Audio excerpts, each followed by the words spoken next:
Chapter 17, A Dance and a Choice. Beach City, Crystal Temple. The lunar gorilla was rampaging about as Garnet looked over towards Naruto and Amethyst and said, "Naruto." "Amethyst." "No need to say it," Naruto said as Amethyst was next to him. "Everyone, stall it while Amine and I work our magic." The purple gem let out a whoop as she changed her shape until she was Naruto's height and slimmer form, both of their gems glowing. The two stood back to back with both of them holding their hands together above their heads until Amethyst let her hands drop to the side, giving Naruto the appearance of having 4 arms. "What are they doing?" Temari asked as she closed her fan to block an attack from the large ape. "This is no time to be doing a weird dance routine." Pearl stole a glance as Naruto and Amethyst were moving their arms in a wild and mystical fashion while mirroring each other's footsteps. "Actually," Pearl said as she jumped to the side to avoid a fist from the lunar gorilla, "that dance will give us the very gem fusion we need for a brute like this." Naruto and Amethyst spun around away from each other before spinning back towards each other before finishing by clasping each other's hand with a loud slap. A blinding light then covered Naruto and Amethyst, turning them both into energy and merging them as they shot up into the air with their energy exploding into a starburst. Play Bluebird from the third Naruto Shippuden opening. A woman then dropped from the sky and stood on her feet as everyone studied her form.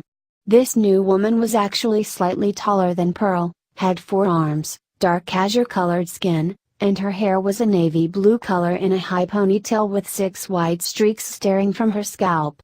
The 4-armed woman was wearing a baby blue vest with lavender trimmings that exposed a sapphire with a starburst embedded in upon her flat chest, silk pants of the same color with star cutouts that exposed her knees, a light blue silk cloth wrapped around her waist, sky blue anklets and bracelets with 2 of the arms having the same gemstone as the chest located just a few inches above the wrists. Star sapphire. Steven cheered as the woman walked next to the boy and ruffled the boy's hair as everyone saw the star-shaped cutout that exposed her back to the others. "Are we ever glad you made it?" Gay asked in disbelief of what he saw. "Is this a genjutsu?" Neji used his Byakugan to observe the woman before his eyes widened in shock as he said, "No, Gay-sensei. She's real." "Of course I'm real," said Star Sapphire with a chuckle. "I'm a fusion between Naruto and Amethyst, as all crystal gems are capable of fusing together to become an even stronger gem. I'm Star Sapphire, and while I'm not a giant like Opal or Sugilite nor as strong, I am however just as skilled." Seeing Star Sapphire, the lunar gorilla let out a roar before it began to charge towards her.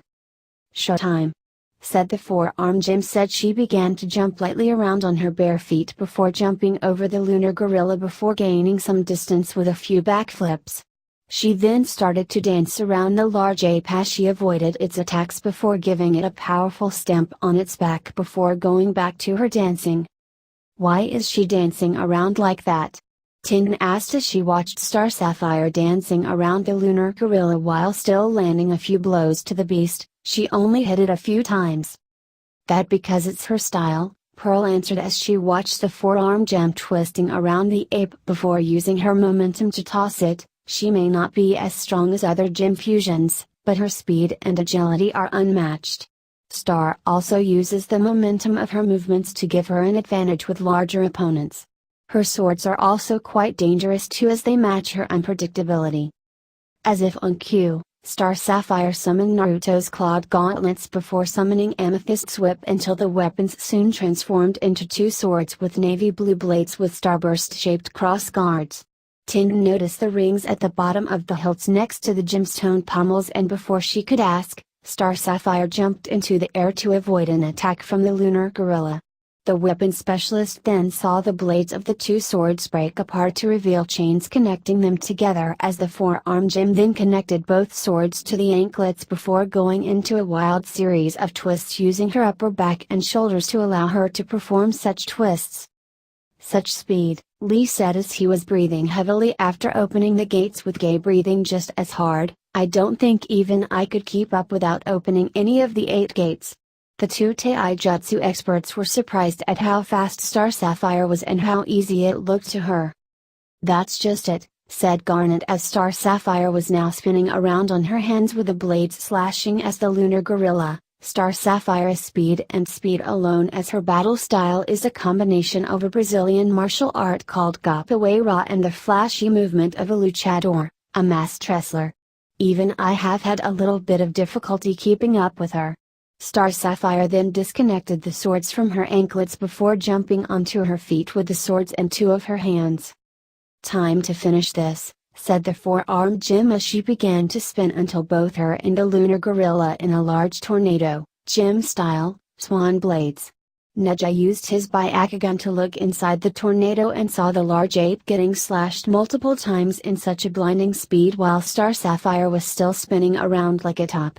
The tornado soon vanished as Star Sapphire was now slowly and gracefully spinning onto the ground before landing on the toes of her left foot in a ballerina pose while the lunar gorilla crashed onto the ground behind her. The large ape then vanished in a cloud of mist, leaving behind a pale gemstone as Star Sapphire picked the gemstone up and encased it in a bubble. In song. "Well, that was fun," the four-armed gem said as she teleported the gem away before beginning to stretch her legs. "Good to get some exercise." Steven tackled Star Sapphire into a hug before the gem picked the boy up and placed him on her shoulder as Steven chuckled at the fusion's joyful attitude. "It's good to see you once more, Steven," Star Sapphire said with a smile that made the others smile from the aura emitting from her, "but I need to separate now." "Why separate?"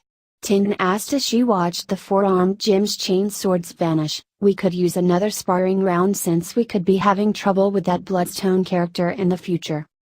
"I'm deeply sorry, but I must," Star Sapphire sadly admitted. "As a fusion between two gems I can only keep myself and my two halves control until I become too wild for them.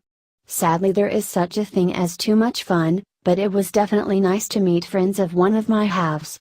The gem fusion then vanished in a burst of light before the light dimmed to reveal Naruto and Amethyst as the two gave each other a fist bump.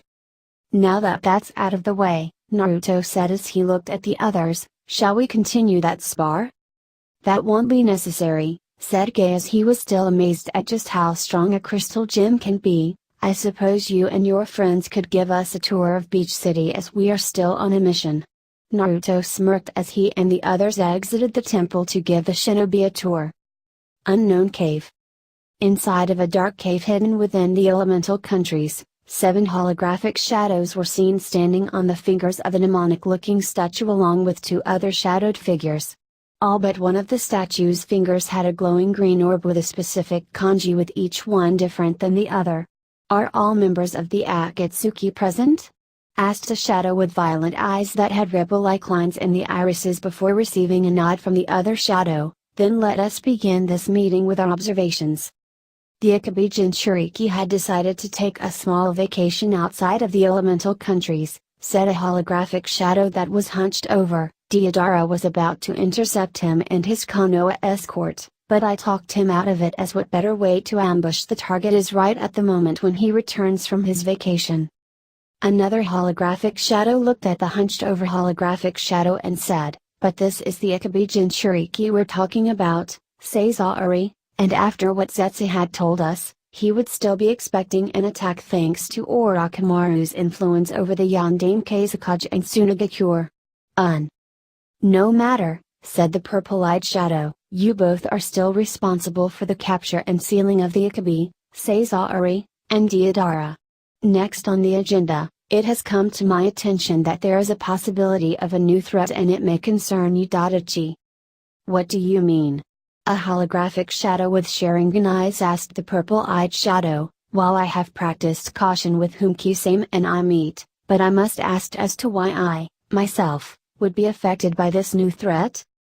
The purple-eyed shadow looked at a holographic shadow that had what appears to be a Venus flytrap as part of its body and gave it a nod. "We have discovered that a few years ago, Danzo Shimura, after escaping his execution and Konohagakure for his actions against the Kuba Jinchuriki, had came into possession of a unique stone that is said to absorb not only chakra, but the very life energy of those around it," said the Venus flytrap holographic shadow with a soft, jovial voice. "You mean the leech stone?" said another holographic shadow that had a large weapon on its back. "I've only heard legends about it, but I would have never thought it to be real. I've always thought that cave was just an old cave that people were just too scared to approach." "However," said the Venus flytrap holographic shadow with a dark and serious voice, "it was soon discovered that the stone Danzo had recovered had its own form of sentience, as it mentioned that it once was a powerful warrior called a crystal gem. We then followed Danzo and Kiyokitsuki, as the stone had called itself, to one of Orochimaru's old hideouts where Sasuke Uchiha was waiting at. I thought the Kiba Jinchuriki had stopped the Uchiha from defecting," the purple-eyed shadow mentioned. "I had thought so too," Ichi thought as he kept his stoic face. "He did," said the Venus flytrap holographic shadow. "However, Danzo had sent his root and Buu to bring Sasuke to the hideout where the boy had not only had his chakra unsealed but undergone a heart transplant to replace his own heart with Kiyokitsuki. After the surgery, the boy had vanished in a brilliant light, leaving the stone behind. It wasn't until 2 weeks after that Sasuke had killed Danzo using that very power before retiring to his chambers to rest, as this power seemed to have drained him of his energy. We have kept a close eye on Sasuke Kiyokitsuki, as he now calls himself, and he appears to be becoming stronger through not just his own power, but that of the stone which has revealed its true name to be Bloodstone." The shadow then looked around and said with its jovial voice, "Sasuke is slowly becoming strong enough, as the stone is teaching him all sorts of secrets and allowing the boy to absorb both chakra and life energy. However, just like with any Kekkei Genkai implanted onto a non-clan member that possesses that particular Kekkei Genkai, using Bloodstone's power appears to be using a lot of power. Even summoning that sword from the stone uses a lot of energy, but it shouldn't be too long until Sasuke is able to use the stone's power at the rate his training is going. His power could actually give any Jonin a run for their money once it's at that level. We must not underestimate his power." "What of Orochimaru?" Ichi asked, as he knew that the former Akatsuki member was still after the Sharingan. "Still cursing Danzo for betraying him on their little deal," the Venus flytrap shadow said with a dark chuckle. "He actually believes Sasuke to be dead after what had happened." "So Sasuke is still out of that snake's hands," Ichi thought as he unimpressively blinked to hide his thankfulness to such luck. "However, what of the whereabouts of the Kiba Jinchuriki?" asked a holographic shadow with red and green eyes. "We know he has vanished a few years ago when the Council of Konohagakure had sent him into exile. Obviously the boy is still alive, as the Kibai would have reformed by now." "It is hard to say at the moment," said the Venus flytrap shadow with its dark voice. "I have only heard of possible locations, but I have checked those areas to only find nothing. Yuki, Haru, Nami, wherever the Kibai Jinchuriki has been, we have checked to find not even a single piece of evidence that the boy was recently there. We have however heard from sailors that have come and gone about a place outside the elemental countries called Beach City, as most of them either talk about how it is a lovely resort or about a wrestling duo by the names of Purple Puma and Tiger Millionaire. Sailors just at times just come and go in blinding seconds." "Is there anything else that is to be brought to our attention?" the purple-eyed shadow asked before seeing that nothing else was being said. "Very well. Your orders are still as is. Deodara and Sazori are to capture and seal the Akabi. Zetsu is to still gather any information that should be brought to our attention, especially now with Sasuke Akatsuki training on his power. Ichi and Kisame are to observe all port towns and villages to find any information about what lies outside the elemental countries, while the rest of you are to continue on with business." Meeting adjourned. All but one of the holographic shadows had vanished, with Ichi's holographic shadow remaining behind. Sasuke Ichi thought as he lamented on what had happened to his younger brother, "I may have to act sooner than I had planned." Ichi's shadow vanished as the cave grew cold from with soundless void. Beach City, Crystal Temple. A day had passed since arriving at Beach City, as Den and Temari were walking on the beach near the temple before seeing Naruto and Pearl sitting on a blanket. The two shinobi hid behind a huge rock and saw that Pearl was sitting gracefully while Naruto was sitting across from her with the legs stretched out and a guitar in his hands and strumming it. Since when did he play the guitar? Both Kunoichi thought as they listened closely as Naruto began to sing. Girl, I've been thinking about us. And you know I ain't good at this stuff. These feelings piling up won't give me no rest. This might come out a little crazy. A little sideways, yeah maybe. I don't know how long it'll take me. But I'll do my best. You'll be my soft and sweet. I'll be your strong and steady. You'll be my glass of wine. I'll be your shot of whiskey. You'll be my sunny day. I'll be your shade tree. You be my honeysuckle. I'll be your honeybee. Both Tin and Temari were surprised at how good Naruto was singing as the blonde continued to serenade Pearl.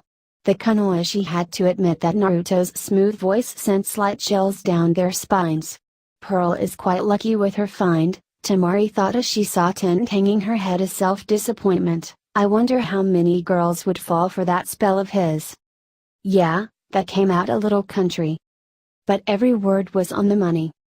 And I got you smiling honey right back at me. Now hold on, 'cause I ain't done. There's more where that came from. Well, know that I'm having fun. But seriously. You'll be my Louisiana. I'll be your Mississippi. You'll be my little Loretta. I'll be your Conway Twitty. You'll be my sugar, baby. I'll be your sweet iced tea. You'll be my honeysuckle. I'll be your honeybee. Naruto kept playing as Pearl leaned towards him and gave him a kiss, neither one of them missing a beat. I'm not one for cheesy romantic serenading, Temari thought as she smirked to herself, but this is pretty damn good. Tintin watched the two in the kiss with Naruto still playing the guitar as she thought, why can't Neji or any of the other guys be as romantic as Naruto? That thought had also reminded her about Lee and his crush on Amethyst as Tintin made a mental note to try and help out her teammate. Your kiss just said it all. I'm glad we had this talk. Nothing left to do but fall in each other's arms. I coulda said, I love you. Coulda wrote you a line or two. Baby, all I need to do is speak right from the heart. You'll be my soft and sweet. I'll be your strong and steady. You'll be my glass of wine. I'll be your shot of whiskey. You'll be my sunny day. I'll be your shade tree. You'll be my honeysuckle. I'll be your honeybee. You'll be my Louisiana. I'll be your Mississippi. You'll be my little Loretta. I'll be your Conway Twitty. You'll be my sugar, baby. I'll be your sweet iced tea. You'll be my honeysuckle. I'll be you honeybee. The song ended as Naruto was now laying on Pearl's lap and smiling towards the gym as she returned the smile with a loving look in her eyes. I'll be your honeybee, Naruto said as Pearl gently twirled a lock of the blonde's hair. Pearl couldn't help but giggle at the look Naruto was giving her as his ocean blue eyes shone like diamonds and the knowing smirk Naruto had on his face. It was quite the sight for the Kunoichi and anyone else watching the couple until Inkuma Ein. Naruto and Pearl looked up before something smacked next to them, sending both sand and dust up into the air. Tin and Temari rushed towards where the duo once was to find only a small crater as Lee got to his feet. Lee, said Tin as she rushed towards her teammate, what happened? Gai-sensei and I were just training with Garnet-san before I got carried away, Lee answered as he saw Temari looking around the area. What's going on? Lee, you idiot, Tin said as she couldn't help but facepalm at the Taijutsu expert's antics. You just crashed Naruto's date with Pearl. He serenaded her with a beautiful song and Naruto had this amazing voice. Thanks, said Naruto as everyone looked around to only find a golden fox with a small dove sitting on top of its head. The three shinobi looked at the two animals carefully to find a pearl in the dove's head and two amber gems near the fox's front paws. The fox bared its teeth in a smile as it chuckled at the shocked look on the trio's face. Naruto? Temari asked as she held the guitar the blonde was using before receiving a nod from the fox. Yep, said the fox with Naruto's voice as Temari got a slapped look on her face, thanks for keeping my guitar safe. Are you alright, Lee? Said Pearl as she flew towards Lee and looked over him for any serious injuries. That was quite an impact you made. I am alright, Pearl-san, said the Taijutsu expert as he nodded his thanks towards the dove. This is actually nothing compared to my usual training. Naruto chuckled as he said, if his match against Gaara back during the Chunin exams were anything to go by, then this here was just a simple bump. He has probably done much more crazier stunts and accomplishments than Steven had done alone. So he's just like Amethyst? Pearl shockingly asked, ignoring the blush on Lee's face at the mentioning of Amethyst. Naruto chuckled as he shape-shifted back to his normal form and said, probably. Knowing his sensei, Lee can easily shake this off and go right back to training. Pearl looked at Lee to see that the teen was alright before flying towards Naruto.